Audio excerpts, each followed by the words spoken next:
Thank you, Brooklyn.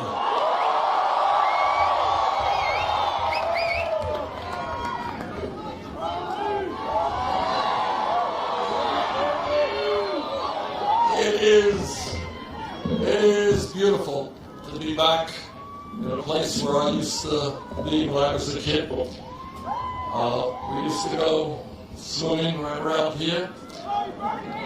I think I've eaten half the hot dogs that Nathan's produced. And we've been on many of those rides. So thank you all very, very much for coming out. I should mention that Jane is also a daughter of Brooklyn. A little bit crazy. We ended up meeting in Vermont, but that's the way it is. All of you know that this is a pivotal moment in American history. What we are seeing today is a grotesque level of income and wealth inequality. We are seeing the top 1/10 of 1% owning almost as much wealth as the bottom 90%. We are seeing the 20 wealthiest people in this country owning more wealth than the bottom half of America, 150 million people. All over this country, we are seeing people working longer hours for lower wages. We are seeing people work not one job, but 2 jobs or 3 jobs just to bring in enough income and enough health care to take care of the family. In America, we can do better than that. We are going to create an economy that works for all of us, not just the 1%. Right now, to give you an example of what a rigged economy is about, we have the wealthiest family in America owning Walmart. That one family owns more wealth than the bottom 40% of the American people. One family. And yet, because they pay their workers wages that are so low, many of those employees are forced to go on food stamps and Medicaid. And you know who pays for those food stamps and Medicaid? You do. It is a rigged economy when the middle class has to subsidize the wealthiest family in America. And that is why I believe that the Walton family has got to get off of welfare, pay their workers a living wage. But we're talking now not only about a rigged economy, but we're talking about a corrupt campaign finance system. I'm the former chairman of the Senate Committee on Veterans Affairs, and in that position I've had the privilege of meeting veterans who fought from World War II through Iraq and Afghanistan. Thank you. That's right, and we owe them a deep debt of gratitude. They fought to protect our way of life, which is called democracy. One person, one vote. When we have a situation today when a handful of billionaire families like the Koch brothers and a few others are prepared to spend some $900 million in this campaign cycle in order to elect candidates who represent the wealthy and the powerful. Brothers and sisters, that is not democracy, that is oligarchy. And we are not going to allow that to take foot in this country.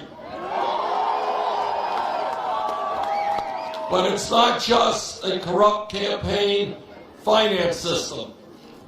We have right now all over this country cowardly Republican governors who are trying to suppress the vote. Now, this country from day one has struggled with a lot of pain and a lot of bloodshed to create a vibrant democracy where all people could participate and shape the future of this country. And now you got Republicans who are working overtime, trying to make it harder for poor people or people of color or old people to vote. And I say to those governors, if you are afraid of free, fair, and open elections, get out of politics, get a new job.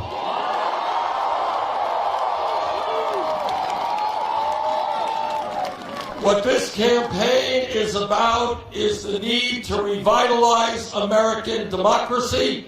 I want this country to have one of the highest voter turnouts of any country on earth, not one of the lowest. And that is why we're going to overturn this disastrous Supreme Court decision on Citizens United.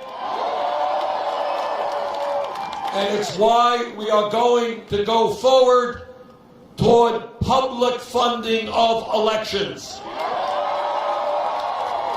We need an America where anybody, no matter what their political perspective is, can run for office without begging billionaires and millionaires for money. Now, one of the differences between Secretary Clinton and myself is a pretty important one. It's how we raise money for a campaign. It is very expensive, sadly so, to run for president. We're talking about many, many hundreds of millions of dollars. We had to make a choice 11 months ago when we began this campaign as to whether or not we would have a super PAC. And we thought about it for about 1/10 of 1 second. Wasn't much of a discussion, and we decided we don't want a super PAC. We don't want the money of billionaires and Wall Street and the drug companies. So with your help, we have done something unprecedented in American history. What we have done is received, since our campaign began, over 6 million individual campaign contributions. Anybody know the average contribution? In Brooklyn, we're smart. That's right, $27. That's pretty good. And what that shows is that you can run a campaign, a winning campaign, without being dependent on big money interest, and that is exactly what we've got to do in this country.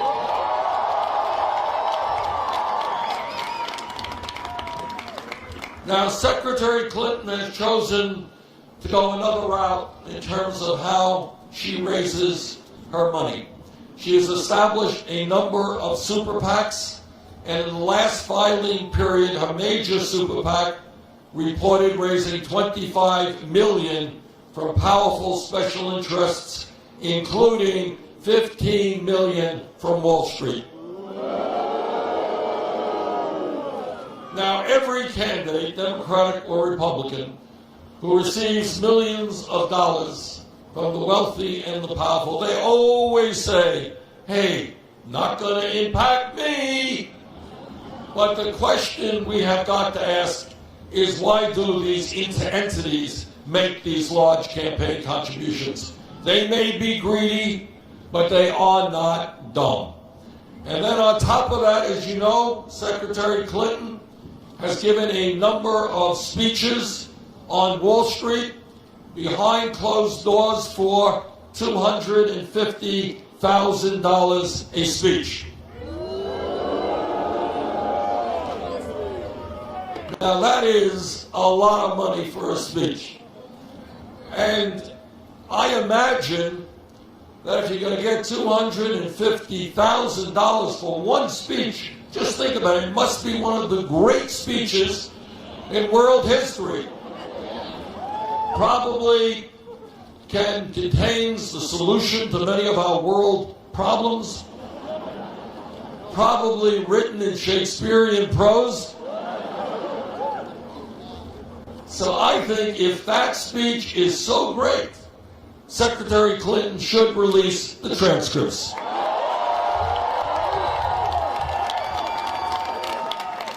Now, what the Secretary says is, well, she is prepared to release those transcripts if other people do the same.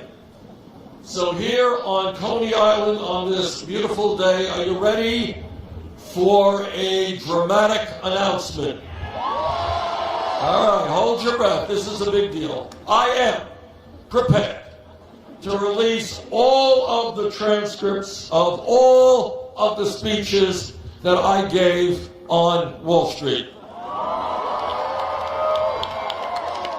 Now that is pretty easy because there were no speeches, there were no transcripts.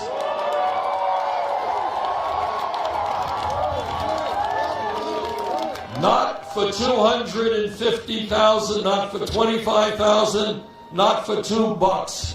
No speeches, no transcripts. But I do have my cell phone on, and I am waiting for a call from Goldman Sachs or JP Morgan Chase.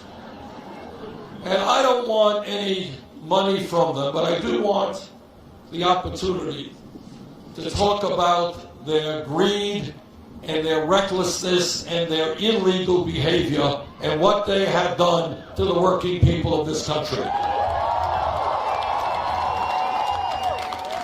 Now, many of you know that as a result of that greed, this country was driven into the worst economic downturn since the Great Depression. Millions of people lost their homes, their jobs, and their life savings, and many of those people have not yet recovered.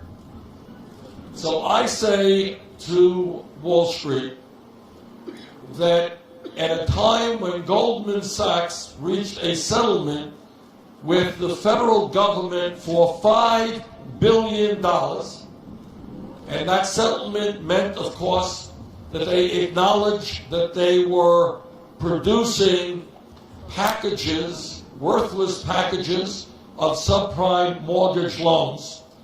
I say to Wall Street, when 3 out of the 4 largest banks today are bigger than when we bailed them out because they were too big to fail, we are going to break them up.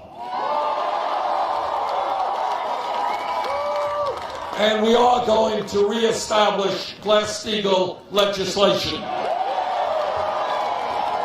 We need a financial system in this country whose job it is to make loans to small and medium-sized businesses, to consumers, to people who want to buy a home.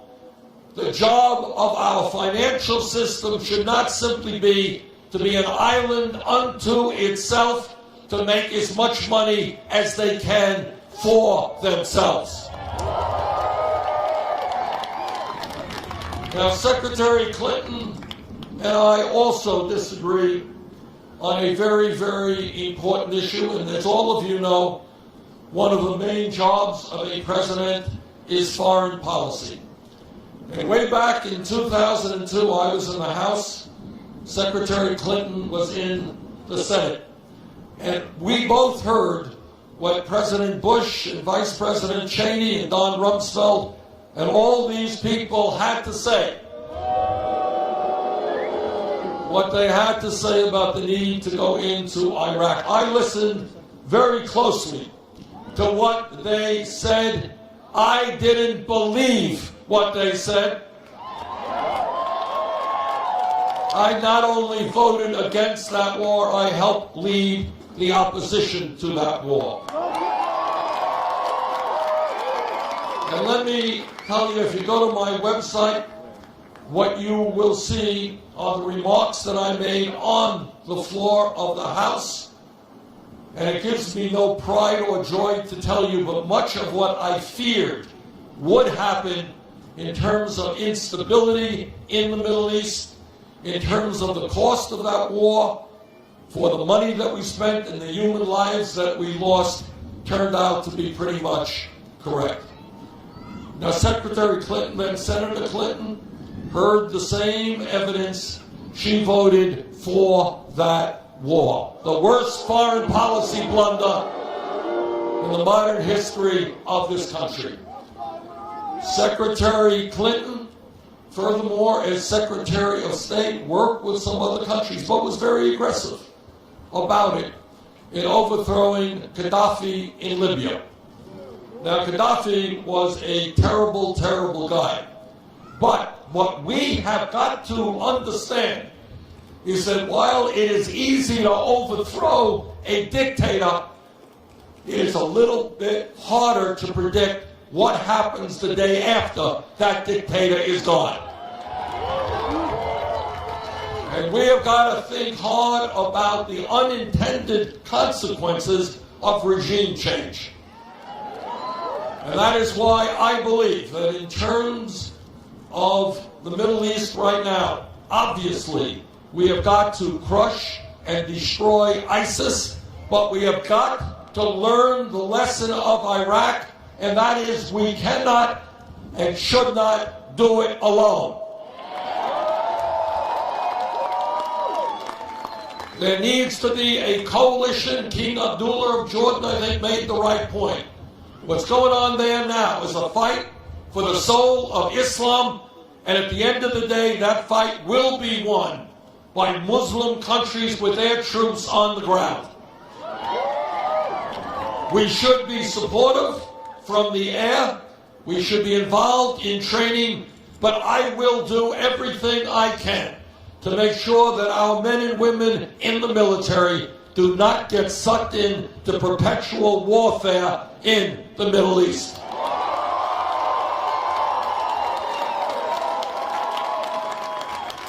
Now, Secretary Clinton and I have a different opinion regarding trade. Now, trade is not a sexy issue. The media doesn't talk about it very much. But it is an enormously important issue. 40, 50 years ago when I lived in Brooklyn, people with high school degrees or less were able to go out, work in a factory. It wasn't glamorous, but they made a living wage, a middle-class wage, and they were able to provide for their kids. All right? But what happened is that over the years, starting with NAFTA, corporate America said, why do I want to pay a worker in Brooklyn $20, $25 an hour? Why do I have to protect the environment? Why do I have to do those things when I can shut down in the United States and then go abroad, pay people pennies an hour, and then bring those products back into the United States? These trade agreements, NAFTA, CAFTA, permanent normal trade relations with China, were written by corporate America to shut down plants in this country and hire cheap labor abroad. And that is exactly what has happened. Truth is that since 2001, we have lost 60,000 factories in America. Not all of it attributable to trade, but a lot of it attributable to trade, and millions of decent paying jobs. So I tell corporate America, those days when you can shut down here, move to China, move to Mexico, and bring your products back into this country, those days are over. You're going to start investing in the United States of America.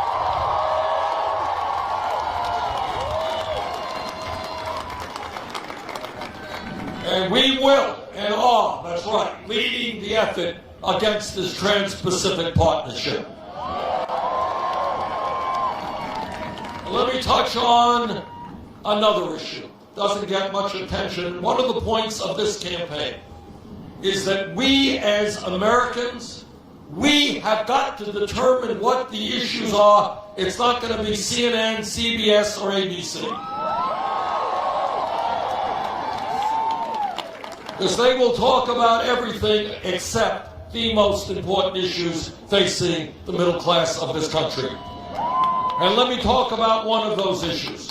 Right now in Brooklyn, in New York, all over this country, we have senior citizens and disabled veterans trying to make it on $11,000 or $12,000 a year Social Security. Well, you know what?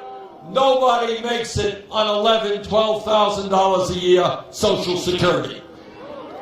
What is happening in my state of Vermont, here in Brooklyn, all over this country, is seniors do not have the money they need to keep their homes warm. They don't have the money they need to buy the medicine they require.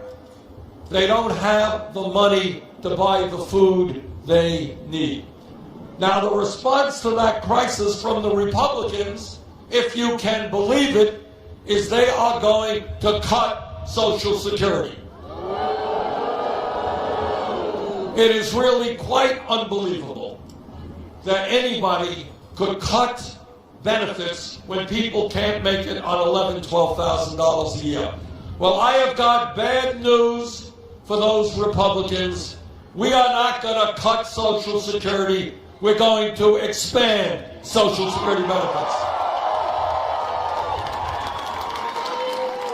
Now, I've introduced legislation which I believe is the best way to go forward to increase Social Security benefits and extend the life of Social Security, and that is lifting the cap on taxable income. Now, right now, you got a multimillionaire contributing the same amount into Social Security as somebody who makes $118,000 a year. If you got rid of that cap, you start at $250,000 on up. You can extend the life of Social Security, not the 19 years that currently exist, but for 58 years, and we can expand benefits by $1,300 a year for people living on less than $16,000. Now, a great nation is not judged by the number of millionaires and billionaires that it has. It is not judged by the size of its military or the number of nuclear weapons it has. A great nation is judged by how we treat the weakest and most vulnerable people amongst us. That's what a great nation is about. Now, I have challenged Secretary Clinton on numerous occasions. Will she join me in lifting the cap on taxable income so that we can extend and expand Social Security benefits? I have yet to get an answer from her. I hope we can get that answer today. There is an issue of growing concern, and that is the future of water, our water supply in the United States and, in fact, around the world. I was in Flint, Michigan a few months ago, and what I saw in that city was literally beyond comprehension. I talked to parents whose children have suffered cognitive damage because they have been drinking poison water with large amounts of lead in it. We've got a water crisis, and one way to help this planet is to end fracking.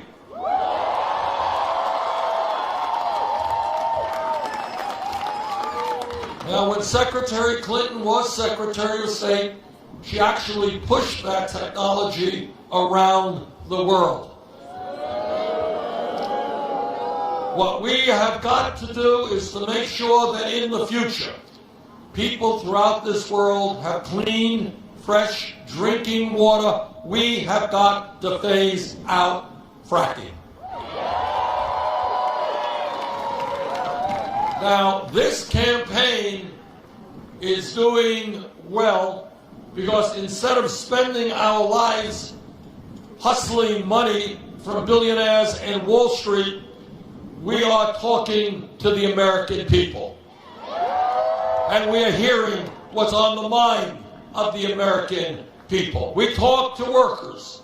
And what workers around the country are telling me is they cannot make it on 8 or 9 or 10 bucks an hour, that we have got to raise the minimum wage, which is a starvation minimum wage today at the federal level of $7.25 an hour, to a living wage, $15 an hour.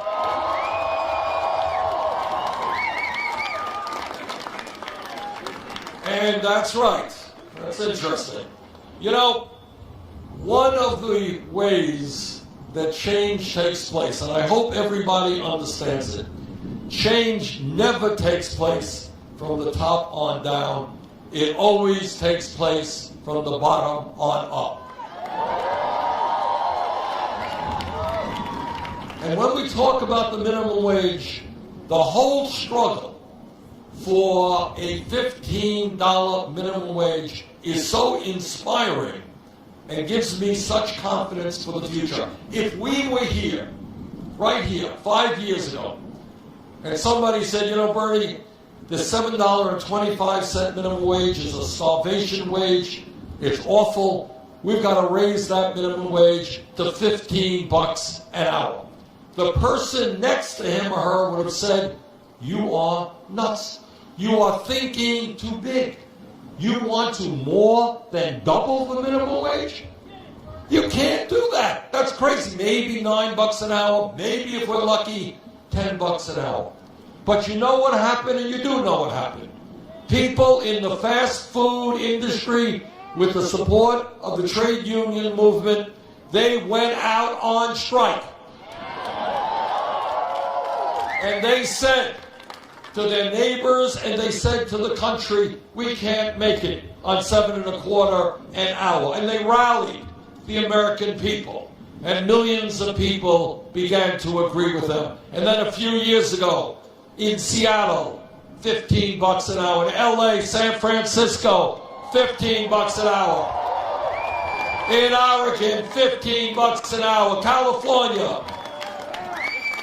And with millions of people standing up and fighting back in New York, 15 bucks an hour. Congratulations to all of you. And when we talk about wages in America, it is not acceptable to me that women continue to earn 79 cents on the dollar compared to men. And I know that every man here will stand with the women in the fight for pay equity. Women want that whole damn dollar, and they're entitled to it.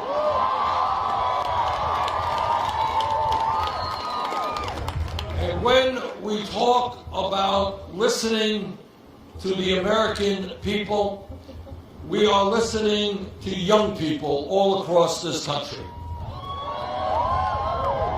And one of the wonderful things about this campaign is that when we began it, you know, many of the pundits were saying, well, young people, you know, they're not really interested in politics. They're not really interested in voting or in shaping the future of their country. They're too busy on their video games or doing what they do. Well, young people have surely shown those pundits to be absolutely wrong.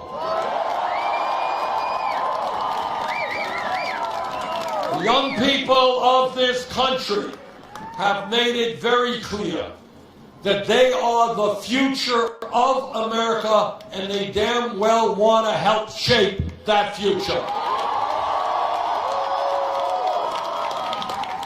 And one of the areas that they are very legitimately concerned about is that many of them are leaving college deeply in debt. And we're talking about 30,000, 50,000, even higher. 100,000, all right?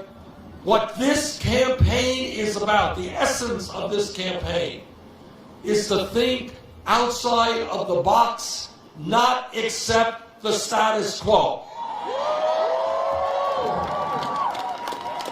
And when we look at education, everybody here understands that if this country is going to be successful in the future, in a highly competitive global economy, we need the best educated workforce in the world. It is absolutely insane, and it really is, that millions of people today are struggling with outrageous levels of debt because they chose to do the right thing and get an education. That is crazy stuff. And that is why, when we look at public education today, you know, when I was growing up here, high school degree, you did pretty well, go out and get a job. That world has changed. And in many respects, a college degree now is the equivalent of what a high school degree was 50 years ago.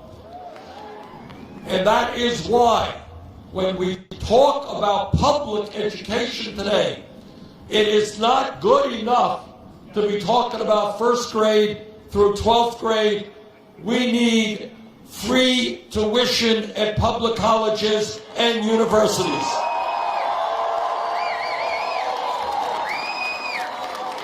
Now, some people may think this is a radical idea. It is not a radical idea.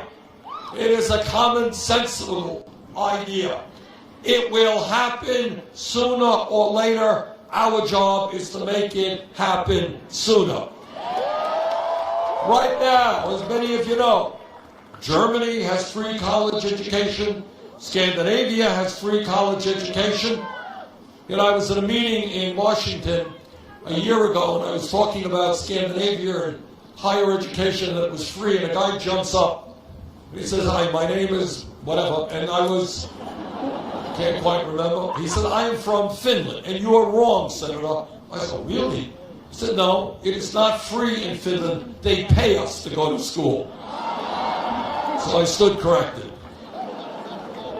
But it is not just the need to make public colleges and universities tuition free. I want you all to appreciate what that means. I grew up in Flatbush, and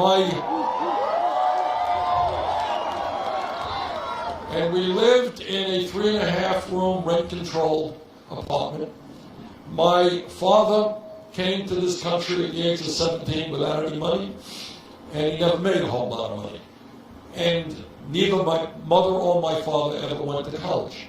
And right now, all over this country, here in Brooklyn, all over America, you got millions of kids who don't know anybody who has a college degree.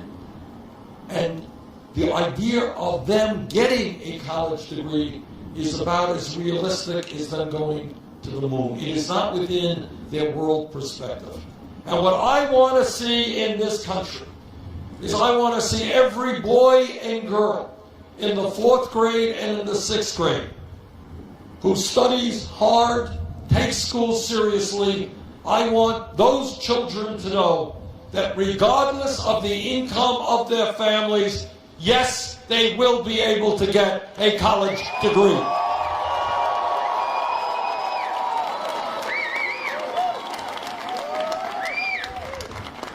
And we also,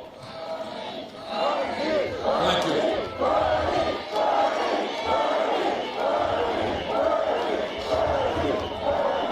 We also have to deal with this student debt crisis.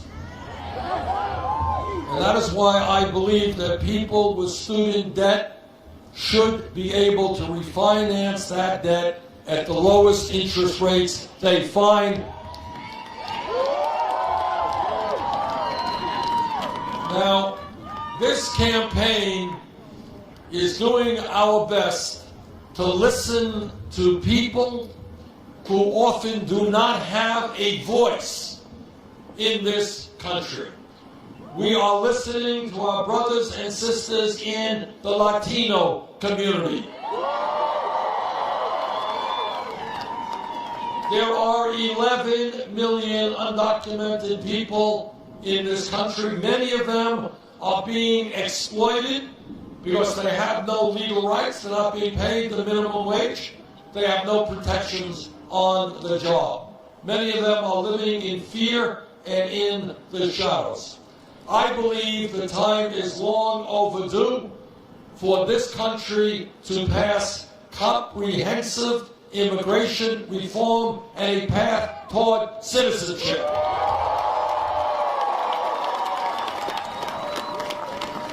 And if Congress does not do its job, I will use the executive powers of the presidency to do my best. This campaign is listening to our brothers and sisters in the African American community. And what they are telling me, and they are absolutely right, is how does it happen that in our country we have trillions of dollars to spend on a war in Iraq that we never should have gotten into, that you have people in Congress who have given billions and tens of billions in tax breaks for the top 1%. How does it happen that we can spend money in those ways, but yet all over America, our inner cities are crumbling? Our job as a nation is to get our priorities right. I don't want people living in dilapidated housing. We're going to build affordable housing. I don't want children going to schools where the buildings are crumbling and they're getting an inadequate education. I don't want to see kids in the African American community having unemployment or underemployment rates that are off the charts.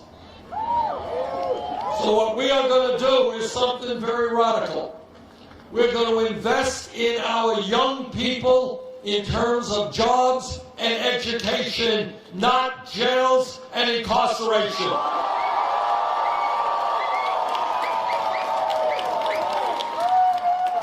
This country today, shamefully, has more people in jail than any other country on earth. That is not acceptable.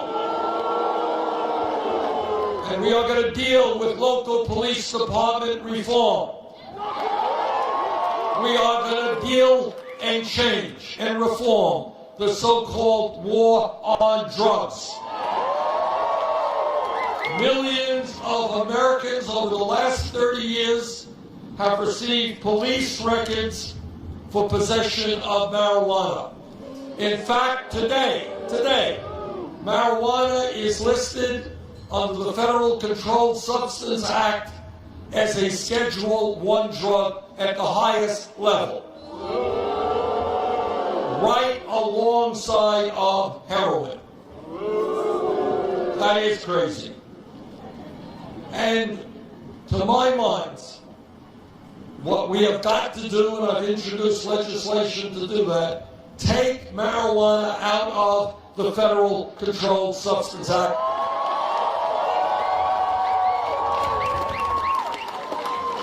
Should not be a federal crime.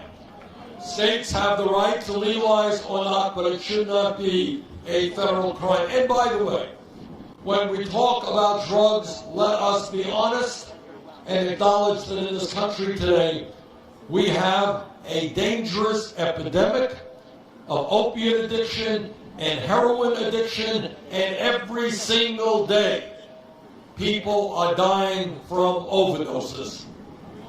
In my view, if we are going to be successful in dealing with this crisis, it's a very serious issue in my state and all over this country. If we're going to be successful, the way to deal with drug addiction and substance abuse is understanding that it is a health issue, not a criminal issue.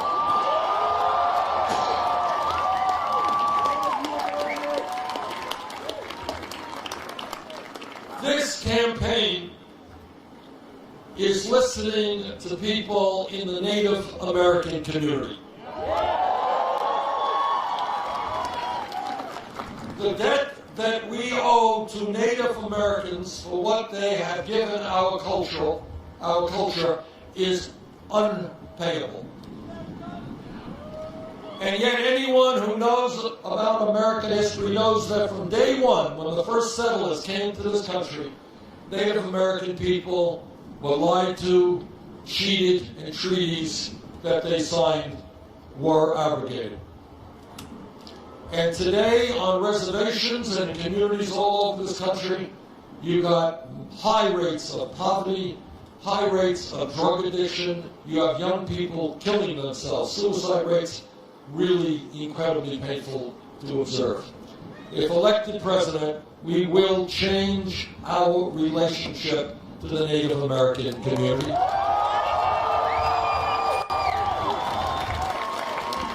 And one of the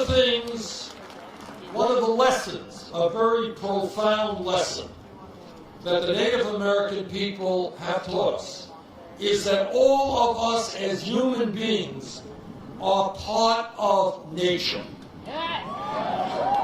And we will not survive as a people in the years to come if we continue to go about destroying nature. Which takes me to an issue of global consequence, and that is, as a member of the Senate Committee on the Environment, I have spoken to scientists all over our country and all over the world. Do not believe anybody who tells you that climate change is not real, is not caused by human behavior, is not already doing devastating damage to this country and the world.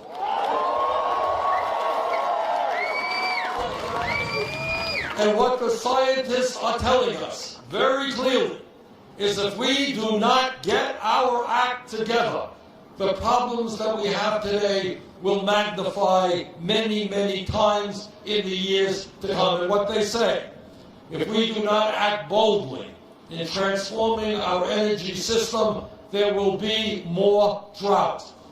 There will be more flooding.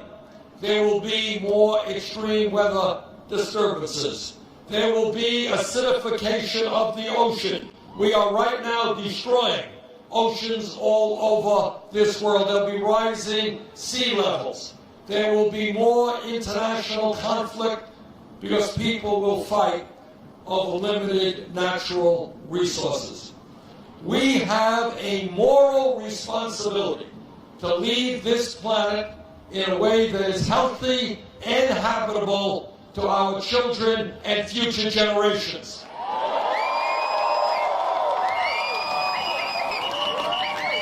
And whether the fossil fuel industry likes it or not, their short-term profits are not more important than the future of our planet.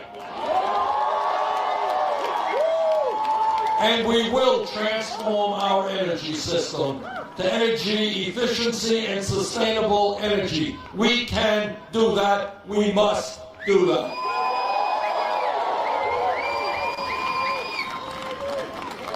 When people begin to think outside of the box, and when they look around them, they say, you know what? The status quo is not working. One of the areas they notice right away is that we as a nation are the only people in the industrialized world, the only wealthy nation that does not guarantee health care to all people as a right. UK does it, France does it, Germany does it, Italy does it, Holland does it, Scandinavia does it. I live 50 miles away from Canada, and they do it as well. Now, I'm a member of the committee that helped write the Affordable Care Act. It has done a lot of good things. It has done away with this obscenity called pre-existing conditions. We've added some 17 million people to the ranks of the insured. But despite the gains of the ACA today in America, shamefully, 29 million people have no health insurance. Many of you are underinsured with high deductibles and high copayments. Am I right? And then every day, we are getting ripped off unconscionably by the drug companies who are charging us the highest prices in the world for the medicine that they need. Now, when it turns out that despite so many of our people uninsured and underinsured, despite the fact we're paying so much for medicine, we end up as a nation spending far, far more per capita on health care as do any other nation. In fact, we spend almost 3 times more than the British, 50% more than the French, far more than the Canadians. In my view, and let me be very clear about this, because I have been criticized for saying it, so let me say it again. Health care is a right of all people, not a privilege.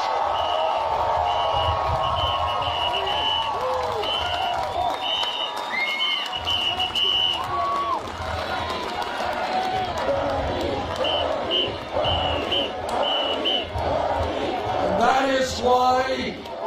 that is why together we are going to fight for a Medicare for all single-payer program. Now, all of you know that the only way to make real change is when we stand together, when we do not allow demagogues like Trump or anybody else to try to divide us up. And if you think back on American history, you think 100 plus years ago, workers in this country sometimes worked 7 days a week, worked incredible hours, they could be fired arbitrarily. They had no say at all on the job. And what they did with incredible bravery, they stood together to form unions and negotiate contracts. You think back on the Civil Rights Movement, and what we know is that, again, hundreds of years ago, we don't even know the names of the people who were killed, the people who were beaten, the people who were jailed. But the African American community and their allies stood up, and they said, we will end segregation, we'll end racism, we're going to end bigotry in America. No one person did it. It was done by millions of people standing together, redefining what this country should be about in terms of civil rights. People forget that 100 years ago, no time at all, from an historical perspective, women in America did not have the right to vote, did not have the right to get the education they wanted or do the work they wanted 100 years ago. But women and their male allies stood up, fought back. Some of these women went to jail. They went on hunger strike. Some of them died in the struggle. But they said, and their male allies said, that in this country, women will not be second-class citizens.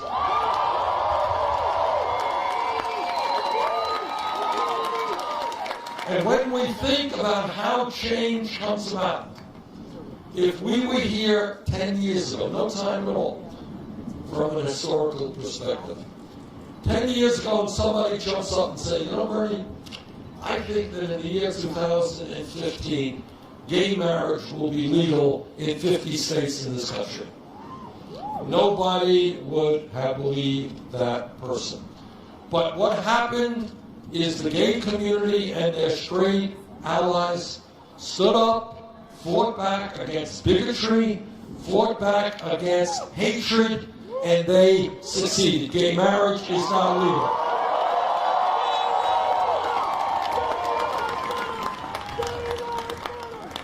Now, I know that there is concern that Donald Trump might become president of the United States. It ain't gonna happen.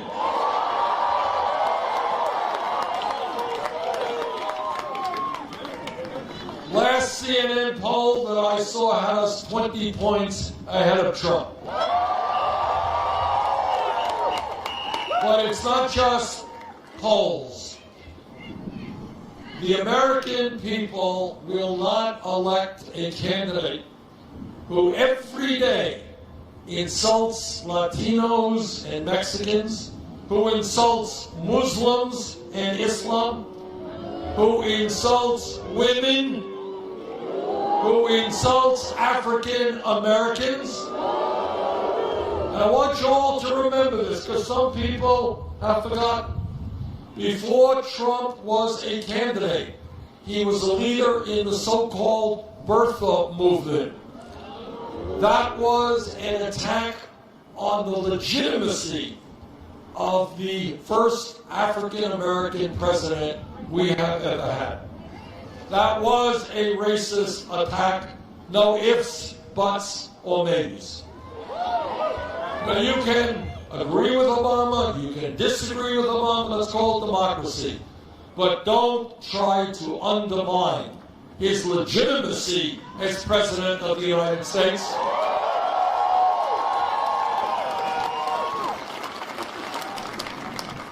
Now, Trump will not become president because the American people know that what is great about our country is the diversity that we have.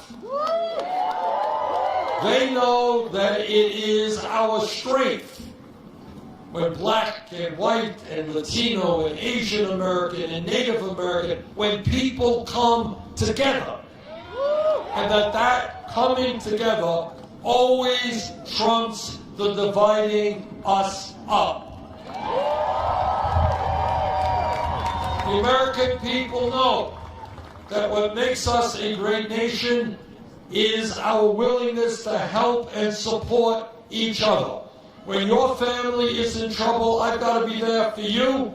When my family is in trouble, you've got to be there for us. And the American people know that supporting each other always trumps selfishness. And maybe most importantly, the American people fully understand what every major religion on earth has taught us. And that is that at the end of the day, love always trumps hatred.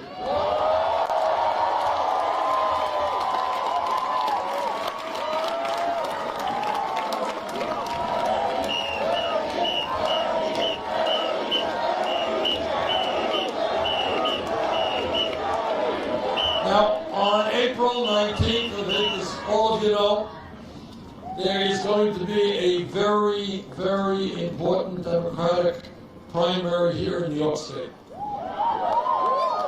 Now, in this primary, we are taking on all of the establishment. But what I have learned throughout this campaign is when there is a high voter turnout, and we've seen high voter turnouts recently in Wisconsin and many other states. When that happens, we win. When the voter turnout is low, we lose. So I hope that on April 19th, we will have the largest voter turnout in the history of Democratic primaries.